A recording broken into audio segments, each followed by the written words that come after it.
কোতোয়ালিধারার আহ্বায়ক সভাপতি মোহাম্মদ চলায় যাবে। 21 নং জামাল খান ওয়ার্ড কৃষক দলের উদ্যোগে মত বিনিময় পরিচিতি সভা ও ইফতার মাহফিল অনুষ্ঠিত। 16 মার্চ 2026 21 নং জামাল খান ওয়ার্ড জাতীয়তাবাদী কৃষক দলের উদ্যোগে মত বিনিময় পরিচিতি সভা ও ইফতার মাহফিল। জামাল খান ওয়ার্ডের আহ্বান কোনো কার্যক্রমের সাথে আপনারা লিপ্ত হবেন না, তবে আমাদের সাংগঠনিক কার্যক্রম আমরা নিতে বাধ্য থাকি। এই ধরনের কোনো আপনারা কোনো কার্যক্রমে থাকতে পারবেন না, তবে আপনারা কোতোয়ালি থানা সব সময় আপনাদের পাশে আছে। দেশনেত্রী ও সাবেক প্রধানমন্ত্রী বেগম খালেদা জিয়ার রুহের মাগফিরাত কামনা করে স্টেশন রোড ফলমন্ডিস্থ দ্বীপ রেস্টুরেন্টে অনুষ্ঠিত হয়েছে।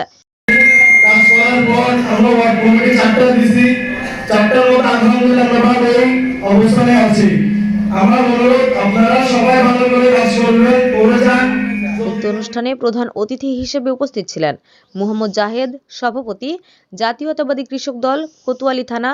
প্রধান বক্তা হিসেবে উপস্থিত ছিলেন মোহাম্মদ সালমান, সাধারণ সম্পাদক জাতীয়তাবাদী কৃষক দল কোতোয়ালি থানা। বিশেষ অতিথি হিসেবে উপস্থিত ছিলেন মোহাম্মদ কোরবান আলী, সহ সাংগঠনিক সম্পাদক জাতীয়তাবাদী কৃষক দল কোতোয়ালি থানা। বিশেষ অতিথি হিসেবে আরও উপস্থিত ছিলেন মোহাম্মদ আব্দুল মান্নান, তথ্য ও সাংস্কৃতিক বিষয়ক সম্পাদক জাতীয়তাবাদী কৃষক দল কোতোয়ালি থানা। মত বিনিময় সভা ও ইফতার মাহফিলে সভাপতিত্ব করেন 21 নং জামাল খান ওয়ার্ড কৃষক দলের আহ্বায়ক মোহাম্মদ আব্দুল রাশেদ। আপনারা সবাই সকলেই একসাথে কাজ করিয়া আমাদের কৃষক দলের সঞ্চালনা করেন মোহাম্মদ হারুন, সদস্য সচিব 21 নং জামাল খান ওয়ার্ড জাতীয়তাবাদী দল।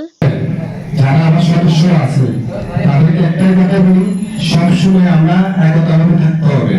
আর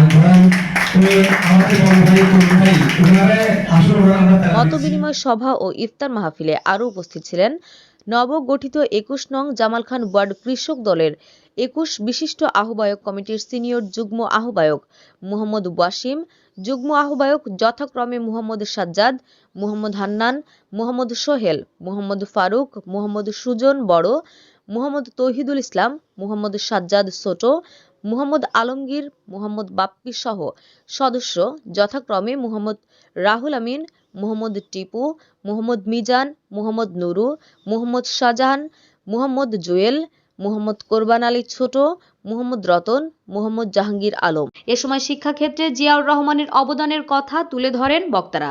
তারা বলেন, জিয়াউর রহমান উৎপাদনমুখী শিক্ষা ব্যবস্থা চালু করেছেন, শিশু পার্ক প্রতিষ্ঠা করেন, শিশু একাডেমি প্রতিষ্ঠা করেন, শিশুদের সৃজনশীলতা বিকাশের জন্য বিটিভিতে নতুন কুড়ি প্রোগ্রাম চালু করেন। একই সাথে শিক্ষার্থীদের জন্য বিএনপির ভারপ্রাপ্ত চেয়ারম্যান তারেক রহমানের বহুমুখী শিক্ষা উন্নয়ন ভাবনার কথা তুলে ধরেন।